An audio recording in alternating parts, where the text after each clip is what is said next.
Hello everyone, I am Mohsin Alam, Ayurvedic Diet and Nutrition Diploma Certified. আর দীর্ঘ 12-13 বছর যাবৎ আমি এই লাইনে থাকার দরুন আপনাদেরকে আমি অভিজ্ঞতা শেয়ার করছি। আজকে আলোচনা করছি দাঁত ক্ষয়ে যাওয়া, দাঁতের যে কোনো সমস্যা, দাঁত শক্ত রাখতে এবং মাড়ি থেকে রক্ত আসা ও ক্ষয় রোগের জন্য আজকের আলোচনা। 3টা পদ্ধতির কথা বলবো। এই পদ্ধতিগুলো যদি সঠিক নিয়মে আপনারা করতে পারেন, 1 সপ্তাহের মধ্যেই আপনার দাঁতের যে কোনো সমস্যার সমাধানে সাহায্য করবে। প্রথমেই আমি চলে আসছি লং বা লবঙ্গ, যেটাই আপনারা চিনেন। এই লবঙ্গের ব্যবহার নিয়ে আলোচনা করছি। লবঙ্গের মধ্যে কি থাকে? ইউজেনাল থাকে। এতে পাওয়ারফুল অ্যান্টিব্যাকটেরিয়াল ও অ্যান্টি ইনফ্ল্যামেটরি প্রপার্টিস থাকে, যা আপনার দাঁতের ব্যাকটেরিয়াকে মেরে দাঁতের ইনফেকশনকে রোধ করতে সাহায্য করে এবং ব্যথা কমাবে।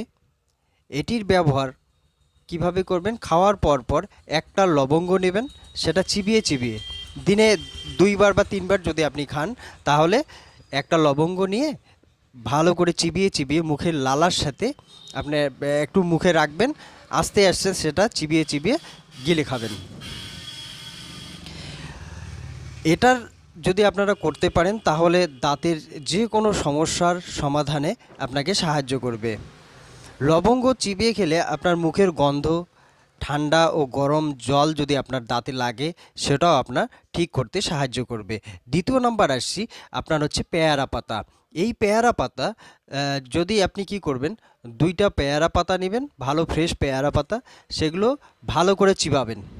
মুখের মধ্যে সেই লালাটা যে আছে সেটা মিক্সড করে আপনি চিবিয়ে রসটা চুষে খাবেন।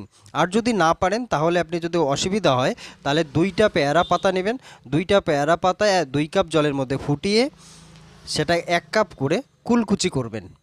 এটা সহজ পদ্ধতি যদি আপনার পেয়ারা পাতা চিবোতে অসুবিধা হয়।